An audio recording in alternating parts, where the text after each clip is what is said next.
प्रभु श्री राम की जन्मकथा। अयोध्या के प्रतापी राजा दशरथ की 3 रानियां थीं, कौशल्या, सुमित्रा और कैकेयी। राजा दशरथ का कोई पुत्र नहीं था। पुत्र प्राप्ति के लिए राजा दशरथ ने यज्ञ किया।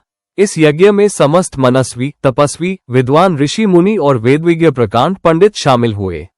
यज्ञ की समाप्ति के बाद समस्त पंडितों, ब्राह्मणों और ऋषियों को धन धान्य, गौ आदि भेंट देकर सादर विदा किया गया। राजा दशरथ ने यज्ञ के प्रसाद में बनी खीर अपनी तीनों रानियों को दी। इस प्रसाद ग्रहण करने के परिणामस्वरूप तीनों रानियां गर्भवती हो गईं।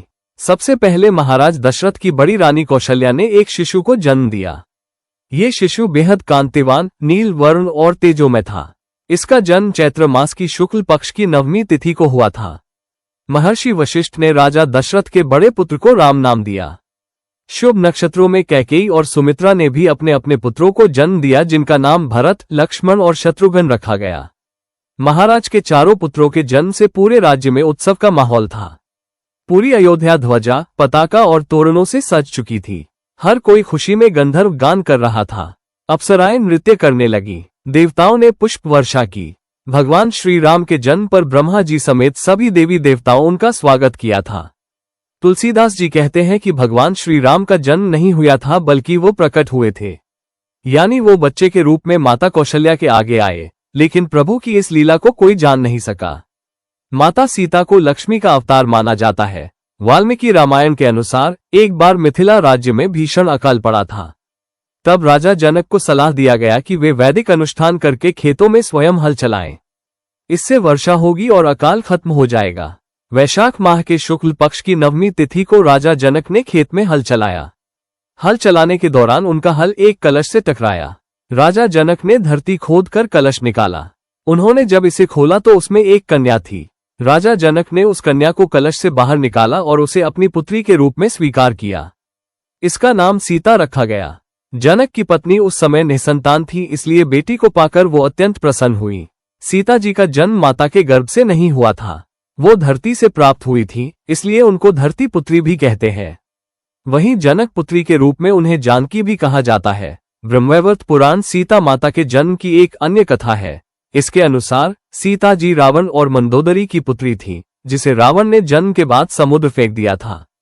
वहां से समुद्र की देवी वरुणी ने उन्हें धरती माता को सौंप दिया। धरती माता ने इस कन्या को राजा जनक को दे दिया।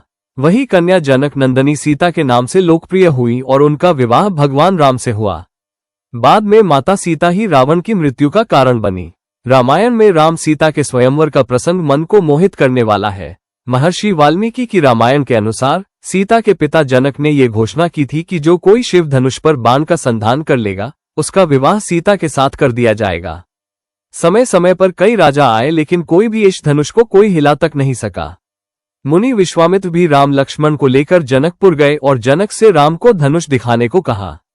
रामायण के अनुसार यह धनुष एक विशालकाय लोहे के संदूक में रखा हुआ था। इस संदूक में 8 बड़े पहिए लगे थे, जिसे 5000 मनुष्य किसी तरह धक्का देकर लाए थे। इस धनुष का नाम पिनाक था। श्रीराम ने संदूक खोलकर धनुष को देखा और उस पर प्रत्यंचा चढ़ा दी। रामचरितमानस में लिखा है कि राम जी ने धनुष उठाया, प्रत्यंचा चढ़ाई और इसे खींच दिया। ये तीनों काम इतनी फुर्ती से किए कि किसी को पता ही नहीं लगा। सबने राम को धनुष खींचे खड़े देखा। तभी राम ने धनुष को बीच से तोड़ डाला। इसके साथ ही भयंकर कठोर ध्वनि सब लोगों में छा गई। धनुष के टूटते ही सभी तरफ से फूलों की वर्षा होने लगी। देवी देवता भी आकाश से फूल बरसाने लगे और इस तरह सीता जी ने श्री राम के गले में वरमाला डालकर उनका वरण किया। प्रिय भक्तों, यदि आपको प्रभु राम की जन्म कथा पसंद आई है तो वीडियो को लाइक करें, चैनल को सब्सक्राइब करें, कमेंट में जय श्री राम जरूर लिखें। आप सभी का तहे दिल से धन्यवाद।